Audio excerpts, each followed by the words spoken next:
Bueno, seguimos en el stand de Renault disfrutando de estas dos maravillas que trajo la firma francesa y justamente estamos con el jefe de Renault Classic, Hugues Porton, que nos va a explicar o nos va a contar un poquito de qué se tratan estos dos autos. Uno lo tenemos atrás, el otro ya lo vamos a mostrar. Hugo, muchas gracias, bienvenido a la Argentina y a la muestra autoclásica. Merci beaucoup, c'est un honneur pour moi d'être ici et de présenter deux voitures de la collection Renault que nous avons apportées de France spécialement pour Autoclassica. Si mal no recuerdo, creo que es la primera vez que una firma presente aquí en esta muestra trae exclusivamente para el público argentino autos sacados de su museo o de su patrimonio.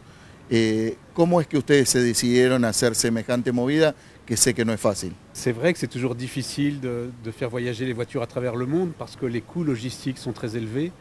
Mais on a souhaité pour l'étoile filante, les 60 ans de ses records et puis les 60 ans de la Dauphine, faire cet effort et présenter ces deux voitures à travers le monde pendant toute l'année. Il y a 60 ans, la voiture qui était derrière nous a battu 4 records de vitesse à Bonneville aux États-Unis en roulant à plus de 308 km/h. Et on a ramené la voiture à Bonneville cet été. Elle a de nouveau roulé sur le sel à Bonneville, accompagnée de la Dauphine. Et ensuite, elles vont voyager à travers le monde entier. La historia del Étoile Filante está emparentada con la historia del Dauphin, porque si no tengo mal entendido, Renault cuando presenta el Dauphin en Estados Unidos en 1956, encuentra como manera de promocionar el producto en un mercado desconocido, un auto con el que, bueno, asombrar al mundo, que la verdad que con la velocidad que alcanzó era impensado para la época.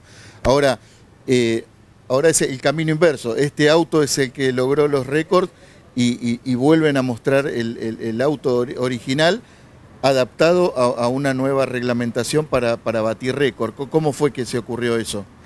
Vous avez tout compris, vous savez toute l'histoire, vous êtes formidable, bravo.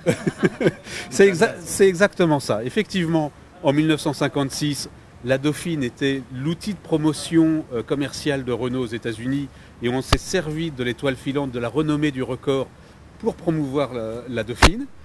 Et puis 60 ans après, eh bien, c'est la Dauphine qui correspond au règlement de la SCTA pour rouler maintenant à Bonneville, qui a permis de faire rouler à nouveau l'étoile filante à Bonneville, puisque la voiture, vous l'imaginez bien, ne répond plus à la réglementation actuelle pour rouler à Bonneville. Mais grâce à la Dauphine, l'étoile filante a pu rouler à nouveau.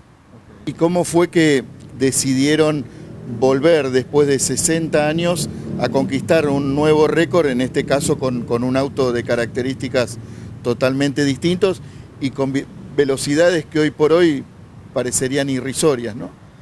Il y a un seul moteur, la passion. Ah, ok. La passion, la passion, la passion. Pensé que me iba a decir que Renault estaba apuntando nuevamente al mercado norteamericano, ¿o no?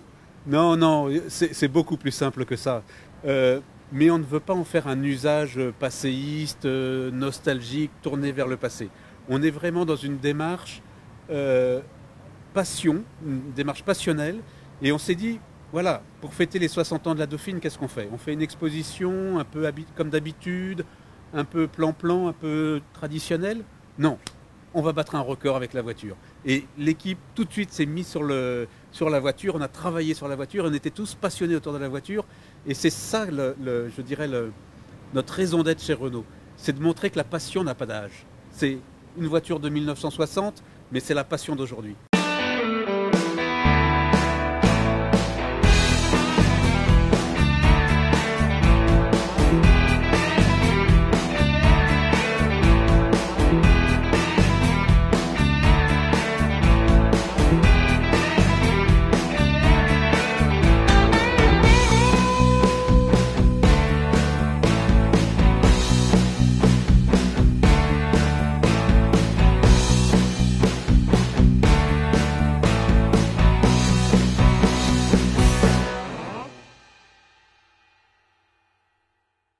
qué fue lo que le pareció a Nico Prost, el hijo de Alain Prost, el poder experimentar, bueno, algo justamente, una experiencia completamente distinta.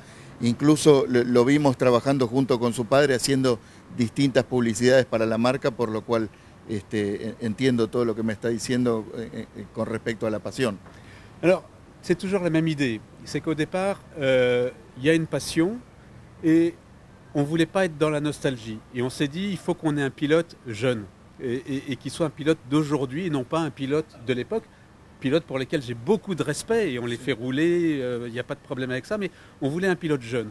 Et bien sûr, notre choix s'est tout de suite tourné vers Nicolas Prost, puisqu'il est pilote Renault en Formula I. Et il a accepté volontiers. Très rapidement, il a dit oui, il ne connaissait pas. Hein, pour être tout à fait honnête, quand on lui a parlé de Bonneville, il ne savait pas trop de quoi il s'agissait. On lui a expliqué. Et là, tout de suite, il a dit oui. Et il en a parlé à son père, Alain Prost. Et son père aussi, tout de suite, la passion a joué. Et son père a dit « Ok, je vais jouer dans le film avec toi, etc. » Et vous voyez, ça, pour moi, c'est un magnifique résumé de cet élément passionnel qu'il y a dans l'ADN de Renault en ce qui concerne tout ce qui est le sport mécanique, les exploits. Il ne faut jamais oublier que Renault est né d'un exploit sportif et technique. C'est la montée de la rue Le Pic en 1898 par Louis Renault. La rue Le Pic, c'est la rue la plus pentue dans Paris. Elle mène à Montmartre. Et un soir de Noël 1898, il fait un pari avec une douzaine de personnes avec qui il dînait. Il dit, moi, avec ma petite voiture que j'ai construite tout seul dans mon coin, je vais arriver à monter la rue Le Pic.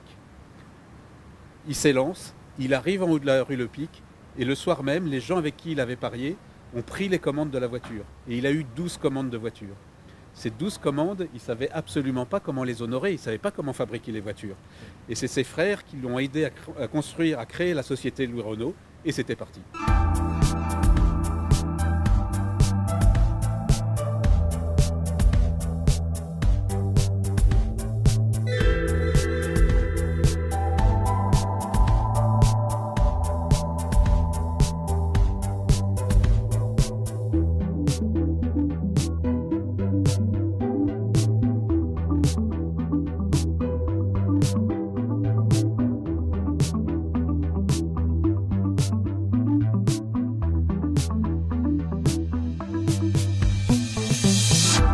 Está todo carenado. Estamos chequeando.